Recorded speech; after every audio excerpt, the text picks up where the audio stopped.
Putin is the aggressor. Putin chose this war, and now he and his country will bear the consequences.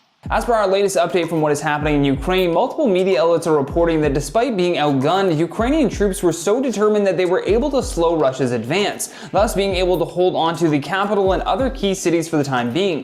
Putin is becoming more unhinged though, as he ordered for Russia's nuclear forces to be put on high alert after he threatened to take this war to a new terrifying level. Since the invasion started last week, the explosions and gunfire that have disrupted daily life has appeared to subside around Kiev. Now Ukrainian and Russian delegations are supposed to be meeting today on Ukraine's border with Belarus. Ukrainian President Vladimir Zelenskyy's office confirmed that they would be demanding an immediate ceasefire at this meeting. As the two sides meet, the US announced that they would be putting new sanctions against the Russian central bank. This will hopefully limit the financial options for President Putin, who already isn't having the best time considering the previous global sanctions that have been hurting Russia's economy. Today, Russia announced that personnel have been added to their nuclear command post. Russia's on-the-ground military has entered their fourth day of fighting in the streets of Ukraine's second largest city, Kharkiv, and reportedly troops are only moving closer to the capital. In a video message, Zelenskyy said, "Every crime, every shelling by the occupiers bring our partners and us even closer." USA Today also reported that the Russian military offered to allow residents a chance to leave the city via a safe corridor.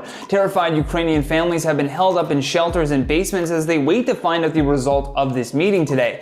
As of right now, the death toll is unknown, but the UN human rights chief is saying that 102 civilians have been killed with hundreds of others wounded. They also warned that this figure was likely a vast undercount, as Zelenskyy confirmed that 16 children were also among the deceased. So far, more than 500,000 people have left the country since this invasion, which is again another statistic that is coming from a UN official today. Reports also suggest that Russia's central bank is scrambling right now after their currency began to tank in value. Canadian Prime Minister Justin Trudeau tweeted, "Effective immediately, all Canadian financial institutions are prohibited from engaging in transactions with the Russian central bank, eliminating its ability to deploy Russia's international currency reserves and further restricting Putin's ability to finance his war of choice." President Biden hasn't tweeted about the ongoing situation, but the White House did say, "Today the United States and our allies and partners are preventing Putin from accessing his war chest to cushion the blow of our sanctions and fund his invasion of Ukraine," adding, "In addition, as directed by President Biden last week, at US Treasury sanctioned a key Russian sovereign wealth fund, the Russian Direct Investment Fund.